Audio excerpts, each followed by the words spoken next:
Brandon Fong hated growing up on the free lunch program at school, but growing up without financial resources taught him to be resourceful. Before the age of 25, Brandon wrote a book, ran the marketing for an education company with over 250,000 students, traveled to 23 different countries, and even did a $45,000 launch on his first online product. Today, he's on a mission to help 10,000 entrepreneurs build wealth through the power of connection while prioritizing their health and relationships. Welcome to the PR Maven Podcast, a podcast all about growing your network and building your brand through traditional and digital networking techniques. I'm Nancy Marshall, the PR Maven and CEO of Marshall Communications.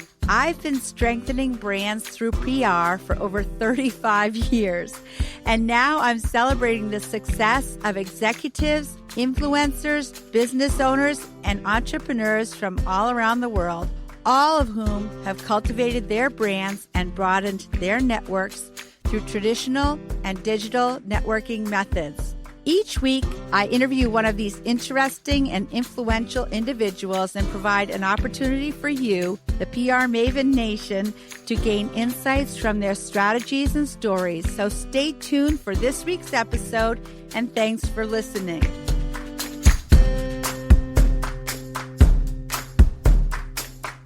Brandon, I love that you are a networking expert because I am too. How did you become a networking expert and what is your story? Well, great question. Super excited to be here, and hello, PR Maven Nation. But I would love to dive in with my story. So I got started, I always like to say that I started at Wisconsin Hills Middle School. So that was my middle school I attended, and the point that I always like to start with is when the school bell would ring for lunch. It was actually my least favorite part of the school day.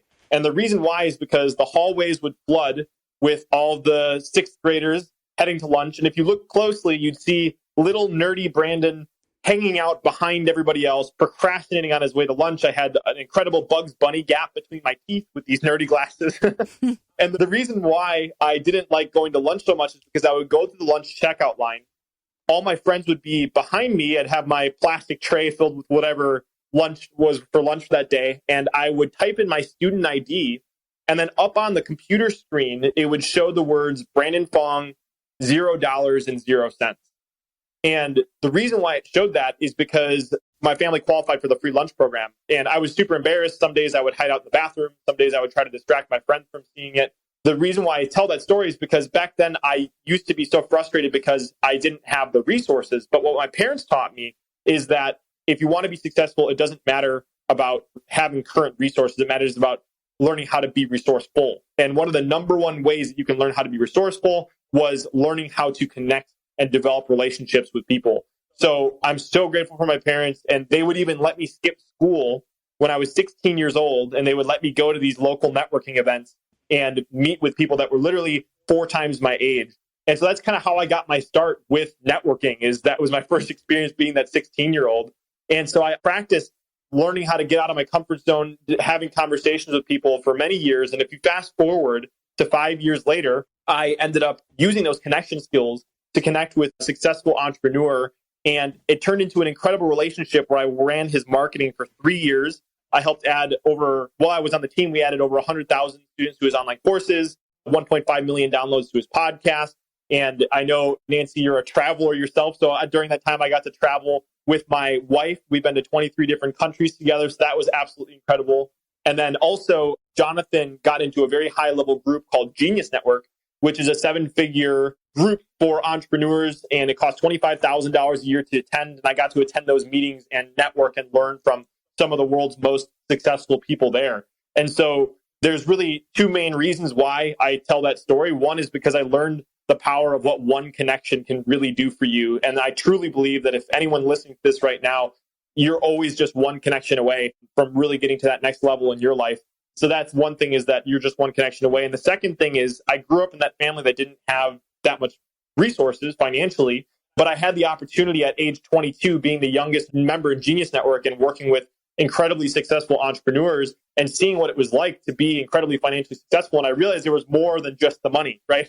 So that's why I created my newest brand, 7-Figure Millennials, where the goal is to inspire millennial entrepreneurs to prioritize their happiness, health, and relationships while achieving their biggest entrepreneurial and financial goals. Because I don't think that you should be, I'm really passionate about changing the definition of what success means, because I really believe it needs to incorporate that component of happiness and, the relationships in your life. So that was the other key takeaway from that story, is learning the impact of being able to make sure that you're prioritizing the important things in your life. So we can take that anywhere you want to go, but that's definitely how I got my start, was those days when I was nerdy little Brandon, just looking to make a difference.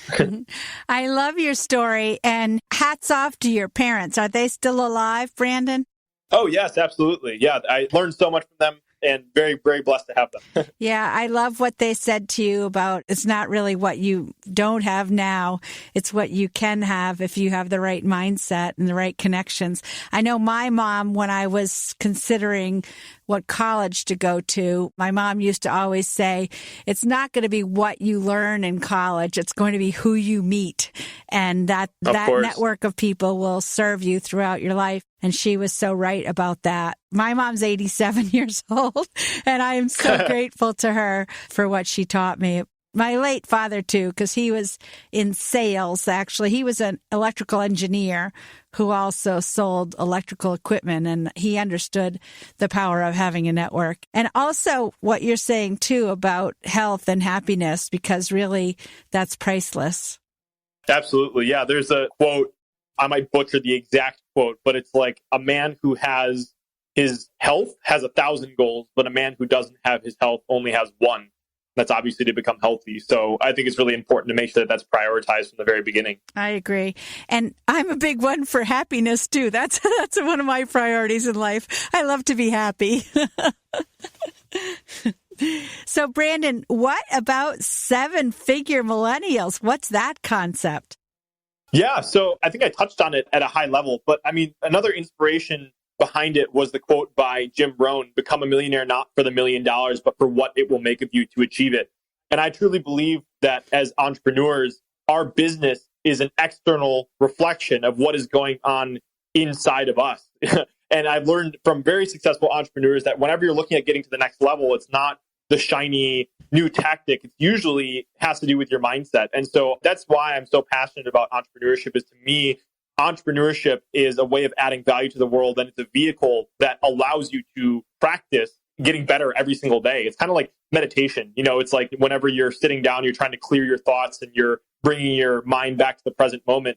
To me, entrepreneurship, it's like, okay, I'm going to toss all these crazy things to you, and can you learn how to take that and apply it to your life and be better as a result of it? And so that's why I'm so passionate about entrepreneurship. It's just a way to add value to people. And it's a way to really become the next version of yourself, is when you have this business that's an external manifestation of what's going on inside. So that's the whole mission behind it, though, is what I said before with my story, is to inspire millennial entrepreneurs to prioritize their happiness, health, and relationships while achieving their biggest goals. Because I think in our world today of entrepreneurship, there's lots of talk about the hustle and the grind and working 100 hours and doing all these crazy things. But at the end of the day, I always say, you don't want a successful business. What you want is, you want a business that provides you with the lifestyle that you want, that allows you to live the life that you want. And so that's why I'm really passionate about introducing this into the conversation and starting it early, because I've seen so many successful entrepreneurs spend years to build a business, and they're miserable on the inside because they built their own worst prison, And so how can we change that and start it from the very beginning and understand how to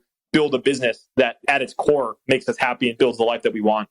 Well, I agree. And there's a term that I learned actually reading the book Think Like a Monk by Jay Shetty, which I recently read. And there's a term called your Dharma, Dharma.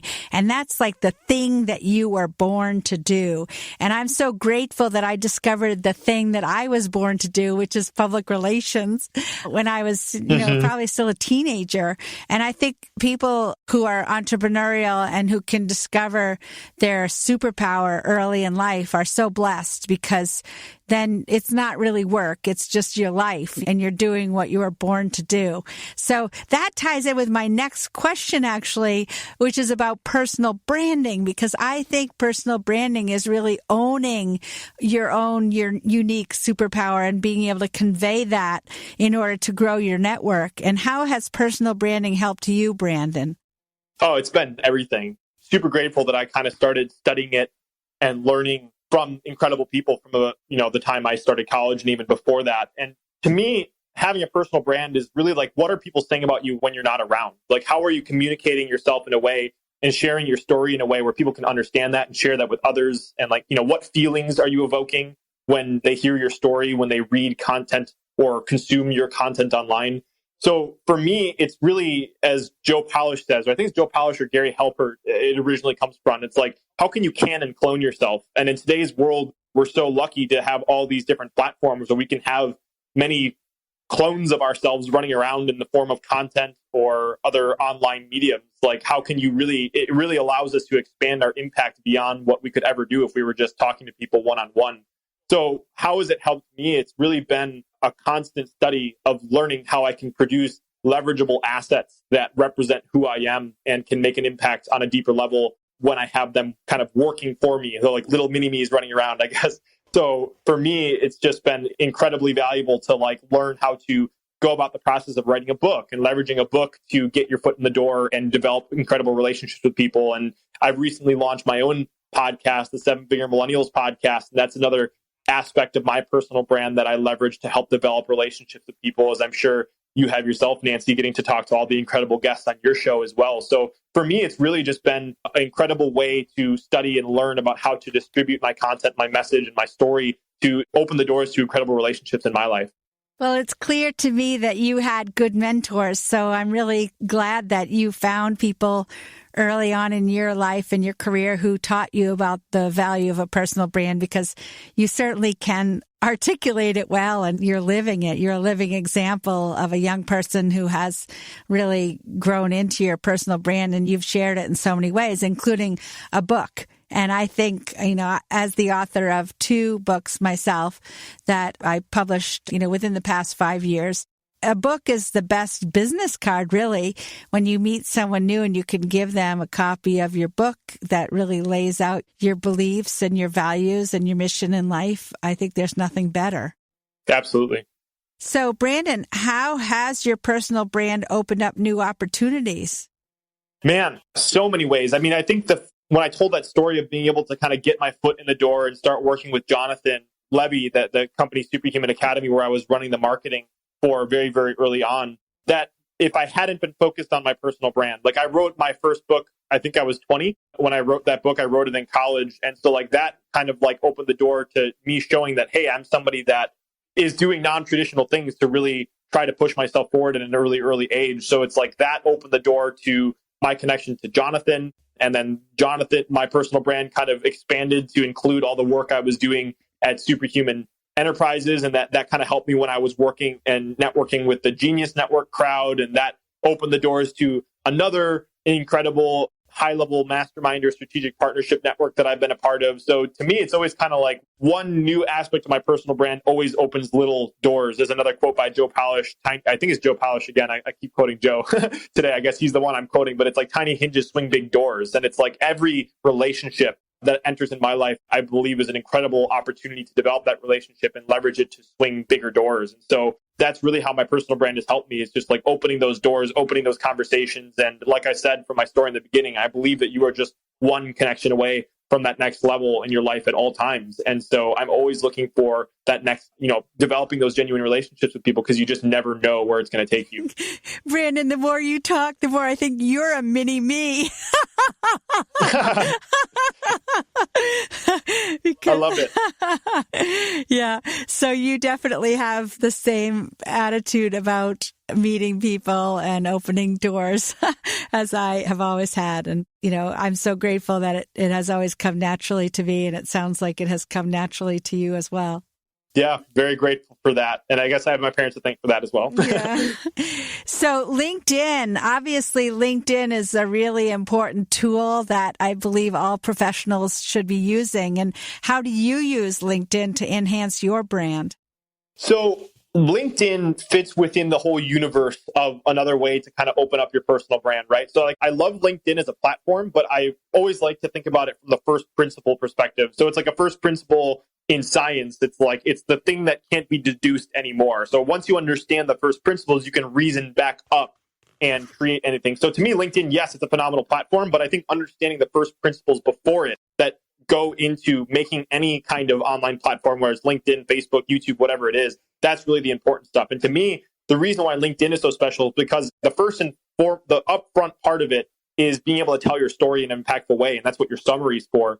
So like, that's an incredible way to be able to tell your story. And I think that as some tips for people listening, it's an incredible opportunity for you to kind of really showcase who you are and what your personality is. And my personal preference is I like to write my bio in the first person. I like to write it from the perspective of like, I'm having a conversation with you and you can get to know me a little bit more. And so that's one way that I can kind of can and clone myself again. It's like I have a version of me that lives on LinkedIn that showcases, my experiences and my story. And another way that I've been able to leverage LinkedIn to really open the doors to some incredible connections is I learned this from Wayne Breitbarth, who's one of the top thought leaders on LinkedIn. He's got a book called LinkedIn Power Formula, I believe. But he taught me the strategy that's incredible with LinkedIn. So anybody listening can take this and leverage it to just develop incredible connections. So Nancy, I don't know if you've experienced this personally, but like for me, at least, whenever people told me it's like, oh, you should be asking for referrals, it's kind of like an awkward question to ask. Like you don't really know how to ask it. Like how do you ask someone for a referral? It's awkward to be asked that question if it's not asked the right way. And so what Wayne teaches is you can use LinkedIn advanced search filter, and I can search connections of somebody else's. So if I'm connected to you, Nancy, I could use this and I can search through your connections on LinkedIn. And one of the things that you can do with that data is if instead of saying, hey, Nancy, do you know somebody you could refer me to, which that doesn't really spark any imagination in your brain. You don't really know who you can refer me to from that perspective because it's such a broad question. I haven't helped you to help me, I guess. But compare that to me going on your LinkedIn. I identified 3 specific people. So I could say to you, Nancy, hey, Nancy, I spent some time on your LinkedIn prior to us having this conversation today. And I actually came across 3 specific people that I thought would be really interesting for me to have a conversation with. Would you be opposed to me asking you a few questions about them? So instead of me asking about generally, who do you know that could refer me? I can say, hey, Nancy, do you know Bob? Or do you know a Jim?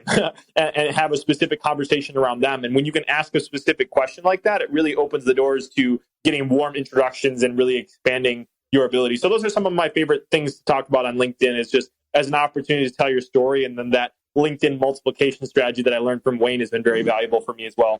Well, I like that approach, Brandon, of specifically asking for 3 introductions off of somebody's contact list, because typically people who you're connected with will want to help you, and that's a very specific way, rather than just saying, oh yeah, I'd appreciate a reference sometime, or I'd appreciate an introduction sometime. So thanks for that tip. And also thanks for this book you've recommended, LinkedIn Power Formula. I have not read that, but I will definitely put that on my list of things to read, which is a pretty long list, but it's really never ends, does it? Exactly. But that's part of our key to success, is we're continuous learners. So I can tell that you two are always learning, and I am as well. And that's what keeps me going in my career. So we're going to take a short break now, Brandon. We'll continue our conversation shortly, but I want to tell everybody in PR Maven Nation about my book, Grow Your Audience, Grow Your Brand.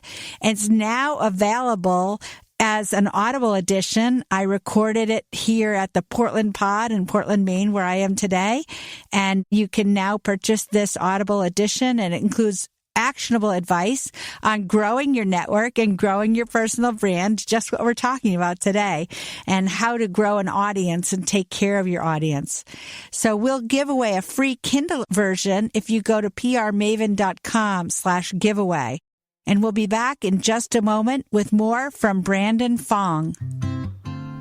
Do you want to grow your client or customer base?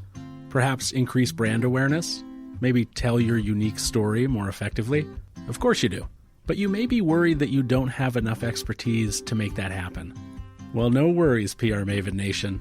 Let the PR Maven herself, Nancy Marshall, show you how easy it is to get your message across effectively using a powerful yet simple tool, a message map. Nancy's training is often called informative and constructive, well-designed and impactful, with a perfect blend of theory and real-life experience. You will leverage Nancy's expertise to create your own message map when you register for this comprehensive online video training course, which is broken down into 4 easy-to-understand modules. Normally, this course is priced at $147, but for listeners of the PR Maven Podcast, that's you, PR Maven Nation, it's only $29 when you enter the code word podcast during enrollment. It even includes a workbook and bonus content to guide you through the process. So go to prmaven.com and click on the Message Map Mastery course to enroll today.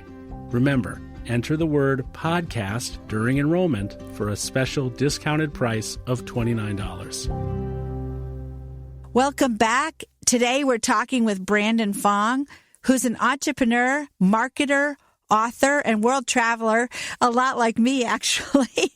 And he's the founder of 7-Figure Millennials. And I want to dive right back in with more questions for Brandon. Brandon, why and how do you use a personal website to showcase your brand? Yeah, great question. So I think it kind of goes back to what I said about LinkedIn, where it's like all these platforms are pretty much an ability for you to kind of extend your brand beyond yourself. And it's funny because usually when I give like a presentation to an audience, I'll ask people, like, what do you think is the most important online platform out there? And, I'll get people to raise their hand, and some will say LinkedIn, some will say Facebook, some will say Twitter, and they'll keep going and going. And I'll keep saying, no, it's not that one, not that one, not that one. And then some people will get really creative and they'll be like, is it like Amazon? Like, I don't know. They're running out of ideas. And sometimes somebody will kind of shyly raise their hand and be like, is it your personal website? And I'll be like, bingo. Because I think that it's really important that we think about it from the perspective of what we can actually control. Because at the end of the day, if Mark Zuckerberg shuts down Facebook, or LinkedIn ends, it's like there were marketers back in the day that were doing stuff on MySpace, but like nobody talks about MySpace anymore. So for me, all the other platforms are very important. Social media platforms, that is, but having your personal website is the one thing that you can control, that you have 100% autonomy over how you want to be shown. It doesn't depend on an algorithm. So that's why I think a personal website is so powerful, is because it's the one thing that you 100% own. And very similar to your personal website is your email list. And so having a personal website allows people to kind of almost like if somebody were signing up for a user account on Facebook, right? It's your equivalent of you having a personal website. Somebody signs up for your newsletter, then you have an opportunity to continue the relationship with them by providing them with incredible content and maybe even ways to enter in your world and have a conversation with you. And so it kind of goes back to my answer. Like I said, it's another way for you to tell your story. But I think the thing that differentiates it from everything else is it's the one thing that you have 100% control over. And having that as an asset is one of the most valuable assets you can have.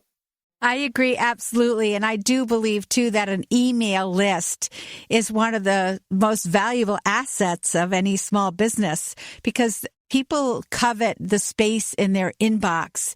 And if they will allow you to send them content and, clog up or fill their inbox, that's a big compliment, if they don't unsubscribe you. So I put out a monthly e-newsletter. Do you put out an e-newsletter also, Brandon? Yeah, I email my list about once a week, sometimes a little bit more than that. And usually it's like the newest episode of my podcast that come out, but usually it's based on educational content that I'm looking at adding in same value and showing people how they can, my topic is 7-Figure Millennials, is prioritize their happiness, health, and relationships while achieving their biggest entrepreneurial goals. So yeah, to answer your question, I email pretty regularly. Well, that's great. And, you're doing what I talk about in my book, which is growing your audience and growing your brand. So hats off to you on that. So how do you leverage your brand to open the doors to endless opportunities? Because I could tell you're the kind of guy that's thinking of endless opportunities all the time. Yeah, it's a great question. So for me, I have a specific 3-step process that I call the magic connection method. So if you want, I don't know how much time we have available, but I can dive into the high level of that, because I think that that's really if you want to take all the assets that we've been talking about so far, if it's your LinkedIn, your personal website, your email list, your experiences, how do you then leverage that to actually reach out to people and develop connections? So is that something you want me to dive into those 3 steps? Yes, definitely. Awesome. So I'll do the high level version of it because I have trainings of this that can go a while. So we'll kind of keep a condensed version. But I just want to preface it with saying that the whole goal of the Magic Connection method is simply to get somebody to respond to your email. I find that so many people reach out, they'll ask to book a call, they'll ask to check out your website. And sometimes it's like if you ask for too many things at once, it gets confusing for somebody. And so the whole goal of this whole process is simply just to get someone to respond, to open the doors to that relationship happening. So with that said ahead of time, there's 3 parts to the Magic Connection method: the hook, the irresistible offer, and the no-oriented question. And the hook at a high level, it's basically the number one mistake that I see people make when they send an email is they make the first part of it 100% about them, right? Like you'll see an email where it's like, hi, my name is Brandon Fong and I've done blah, blah, blah. And I'm the founder of XYZ and wrote this book. And I important. Yeah, exactly. And unfortunately with that, as tempting as it is to feel like you need to position yourself and posture yourself and show that like, this is why I'm reaching out to you and I'm important, they don't care about this at this point. They want to know why it matters to them. So the first part of the message is always about them. It's 100% about them. So, some ways that I do that is 1, do you have a mutual connection with them that you can reference? 2, have you consumed their content? Like if you're listening to this podcast right now, like you're consuming some of the PR Maven content that's valuable for you. So like that's something you could refer to in an email or maybe some other podcast or blog that you're listening or reading. So like those are things that we can refer to. And so it's just 1 to 3 sentences of showing that we took the time to research the person that we're reaching out to.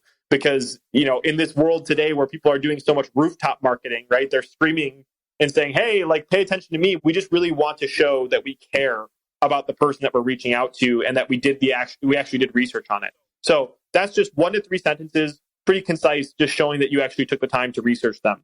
The next thing that we transition into is the irresistible offer. And so now that they know, they're like, okay, this person actually took the time to research me. How can we add an incredible amount of value to them? And there's a huge difference between an irresistible offer and just a normal offer. So I'll give you an example of the first irresistible offer I ever created when I sent my message to Jonathan, the entrepreneur that I was working with, is I had been following his podcast. I had been on his email list. I had been consuming his products for months, and I had been taking meticulous notes and research on it. And so I put together like a whole bunch of ways that I could add value to Jonathan and help him acquire more clients and all that stuff. And I reached out to him and I told him about all my ideas. And I said, Jonathan, I want to do this for you 100% for free. I don't want to be paid for it. And if you don't like my work, we can discuss an opportunity for maybe to have a conversation about that moving forward. But right now, I just want to show that I can add a lot of value for you. And if you don't like my work, no harm done. I won't care. We can part our separate ways and it's all good. So I made it very easy for him to say yes. And I made it so that he had a lot to gain. And so that was like a truly irresistible offer. So if you're listening to this right now, what's the equivalent of an irresistible offer that you can create for somebody? Can you help someone solve a problem? Can you help them gain more exposure? At the end of the day, can you help them land more clients or increase revenue or make more money or make their lives easier? How can you create an irresistible offer that would make someone lean in? There's this quote by Dean Jackson: a compelling offer is 10 times more powerful than a convincing argument. So if you can create a compelling offer that makes people lean in, that's really the secret sauce to making people want to actually respond or work with you. I've been kind of going for a little bit here, Nancy. Is there any questions you want to ask, or should I just keep going with it? Keep going. But one thing I think is interesting about your approach is that really thinking about your targeted audience and how can you help them solve their greatest problem, right? Yes. Yeah, that's very important. It's like a copywriting principle is to enter the conversation that's already happening inside of your prospect's mind. So how can you think about it from the perspective of the person receiving the email? What is valuable to them? And how can you clearly articulate that in a way that would make them want to start the relationship with you? So anyway, so now at this point, we've covered the hook. So they know that we care about them. We took the time to research them. We've shown that we have something that's incredibly valuable to them. Now, remember from the very beginning, the whole goal is to just get them to respond to us, to open the door to the relationship. So the last part is the no-oriented question. And I learned this from Chris Voss, who wrote the book, Never Split the Difference, one of my favorite books. It's about negotiation. And if you're listening to this and you haven't heard or read the book, Chris Voss was an ex-FBI hostage negotiator. So he's the guy that's on the phone when there's some lunatic in the bottom of a bank, in the basement of a bank with several $1 million and 10 hostages about to blow up the place. Like, what do you say on the phone to that crazy person to make them not do that? And so one of the things that Chris teaches that he learned from all those years of doing this crazy negotiations is the concept of a no-oriented question. And the way I like to explain it is this, is that every single day, if you're listening to this, you have a finite amount of yeses that you can give, right? Think about it. Every single time you say yes to something, what does that mean? It means that you have to give away your time. It means you have to give away your money. It means you have to give away your energy. You have to give something away when you say yes to something, right? But compare that to the exact opposite. How do you feel when you get to say no to something? You feel like you're in control, right? That you are not being pushed, that you have the ability and you feel safe about being able to say no to something. And so that's what a no-oriented question is. It's basically you flip it on its head and you create a situation where you're asking a question where their gut reaction is to say no to you, actually, instead of saying yes to you. So inside of the irresistible offer, sometimes what I'll do and what I encourage people to do is to do some kind of work ahead of time for the person to make it show that you actually invested in the relationship. So I might say something along the lines of, I put together a Google Doc that has, 3 ideas or 3 something that is super, whatever the irresistible offer is to them. And then the no-oriented question would be, would it be a bad idea if I sent that Google Doc over for you to check out? Right? And if you end with that question, that's it. You don't end with anything else. Now you are allowing them to lean in and say, no, it's not a bad idea. Tell me more about it. I'd love to hear more about this topic. And so that's it at a high level, is the showing that the hook, showing that you genuinely care about them, you research them, the irresistible offer, showing that you have something of value that you can add to them, and then ending with a no-oriented question and stimulating the response that will allow them to reply to you and then lean in so that you can have an incredible conversation and build that relationship. Well, this is really, really valuable advice, Brandon. Thank you so much. And I love the way you think, and I love the way you have an established personal brand of your own, but you also honor other people by taking the time to research their background, as I think you did with my background before the podcast today. So again, I think your parents raised you right, and my hat's off to you. I know you're going to have a very promising future and a happy, healthy life. Thank you. So how can people get in touch with you to follow up, Brandon? Yeah, great question. So I actually put together a little bit of a special little gift for people of the PR Maven podcast, the PR Maven Nation, right? Yes. So I put together a short link. So it's something you probably haven't heard of before. So I always like to explain it. My name is Brandon Fong. So I wanted the short link, be Fong. So I went and I bought a domain from Nigeria. So it ends in .ng. So the short link is bfo.ng/PRM for PR Maven. And what that's going to do is it's going to take you to a link specifically for the PR Maven listeners. And I figured, I knew we'd be talking about personal branding and how to leverage your personal brand to open the doors to connect with incredible people. And I thought, well, what would be the most valuable way that I could help people do that? And I figured, well, what if I just wrote some magic connection method emails for you, for you to just kind of copy and paste and sample. And so if you go to bfo.ng/PRM, you can get those automatic emails that I created for you, along with some more training on how to open the doors to those relationships and leverage your personal brand. And then if you're liking this content and you want to hear more about how to learn more about the 7-Figure Millennials brand, I have the podcast 7-Figure Millennials, which you can check out on any of your favorite podcasting platforms where you're listening to this right now. But besides that, last thing is, if you do want more information outside of just the free stuff that's on bfo.ng/PRM, you can go to magicconnectionmethod.com. My book is on there, and I'll just toss it in here as well. I give this coupon code specifically for my listeners, but if your listeners want to use it as well to unlock an additional $500 worth of bonuses, you can use the coupon code 7FM at checkout, and I'll include some extra interviews I mentioned earlier with Wayne Breitbarth, the LinkedIn expert. I did an interview with him, did an interview with Joe Polish, and I created a whole bunch of valuable goodies that go in there as well. And the goal is to really just blow your socks off and give you a ton of incredible content that you can apply today. So those are all the ways that you can get into my world and figure out more about how you can implement this stuff. Well, you're very impressive, Brandon, and thank you so much for offering a gift for the members of PR Maven Nation. I'm sure they'll all appreciate it so much so that they can practice some of the techniques that you've been talking about today. Awesome. No problem. It's been a pleasure. Well, thank you for joining us, and I hope that everyone in PR Maven Nation has a great day. That's it for this week's episode. I'd like to thank you for listening, and if you feel that you've gotten value out of today's conversation, consider leaving a 5-star review on iTunes or whatever app you're using to tune in. If you haven't subscribed yet, you should do so. I release a new episode each week, and subscribing will make sure you get an alert when there's a new episode.